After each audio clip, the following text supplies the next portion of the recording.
Everything she touched became dust. Come a little closer. Not because this story is loud, because it isn't. This is the kind of story that lowers its voice, the kind that waits until you lean in and then keeps speaking, long after it should have stopped. Before anything went wrong, there was a family that looked right. Not perfect, just right enough. Elena looked ordinary. That matters, not invisible, not unforgettable, just trusted. She married Martin young. He came from a family that believed in patterns. Sunday lunches that never shifted, evening prayers said from memory, shoes lined up neatly near the door. A house where you always knew who would be at the table and exactly when dinner would be served. They had 2 sons, loud boys, messy boys, the kind who ran through the house with crumbs on their shirts and knees permanently bruised. Anna, Martin's mother, adored them. Thomas, his father, taught them card games and always slipped them dessert before bedtime, even when he pretended not to. The house was full then, full of noise, full of habits, full of tomorrow. Nothing dramatic, nothing broken. People like to say evil announces itself. It doesn't. It studies routines. It waits until safety feels permanent. The first death came quietly. Anna collapsed one evening after dinner. She joked that the soup was a little salty, laughed it off, and went to sit down. There was no scream, no clutching of the chest, just a small, confused sound, and then the floor.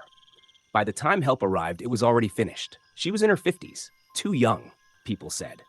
But not impossibly young. They nodded, whispered condolences, and used the word that comforts everyone: natural. Life went on. It always does. Years passed. The boys grew taller. Martin worked longer hours. Elena took over the kitchen the way Anna once had. Meals stayed punctual. The house stayed orderly. Then Thomas. Same calm, same quiet ending. One moment at the table, the next gone. This time there were murmurs. But age smoothed them away. That's the trick. Age makes suspicion feel disrespectful.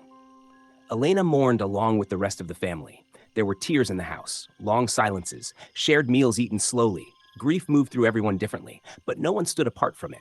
She spoke softly, cooked for visitors, held hands during prayers. Grief rested on her the way it rested on everyone else. Another few years slipped by. Martin grew tired, work stress, financial strain, the kind of problems everyone pretends are survivable until they aren't. One afternoon, he went to the bathroom and didn't come back. They found him on the floor, still warm, already unreachable. This time, a post-mortem was done. Something was found. Poison. But poison doesn't always mean murder. Sometimes it means despair. The word suicide closed the door gently. People prefer doors closed. Martin's uncle, Matthew, didn't agree. He was the kind of man who noticed details too late and then refused to let them go. He asked questions no one wanted to answer, spoke when silence was expected, watched the room instead of the people in it. Months later, Matthew collapsed while drinking alone. Elena screamed for help. She always did.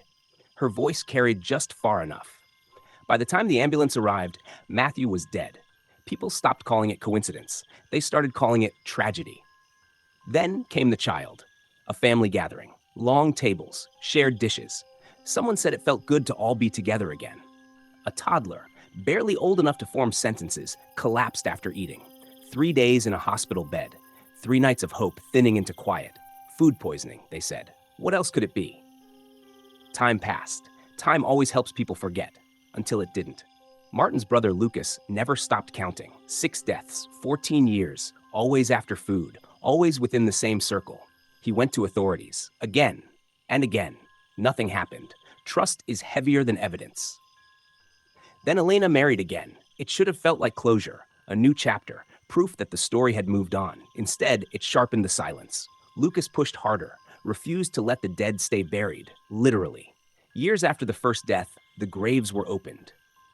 This is where the story changes its tone. Tests were run, numbers returned, patterns appeared. Every body carried the same signature. Cyanide, not accident, not illness, not despair. Homicide. Elena was arrested quietly. No cameras, no shouting. At first, she denied everything. Calm, composed, almost distant. Then time did what force couldn't. She broke. 6 names, 6 confessions. She spoke like she was reading instructions. A little in the food, prepared with care. A little in the drink, offered with affection. Never rushed, never careless, always wrapped in love. She said she never meant for it to feel cruel. The question wasn't whether she did it, it was how.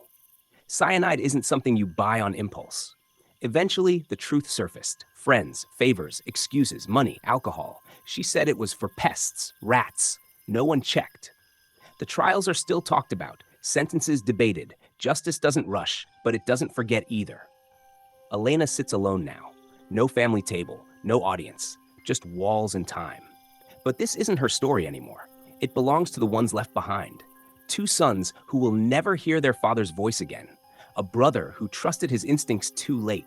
A family that learned the most dangerous hands are the ones you invite to the table. Here's the part that stays with you. None of them were attacked. None of them were chased. They were fed, comforted, loved. Everything she touched didn't break immediately. It became dust, slowly. The end.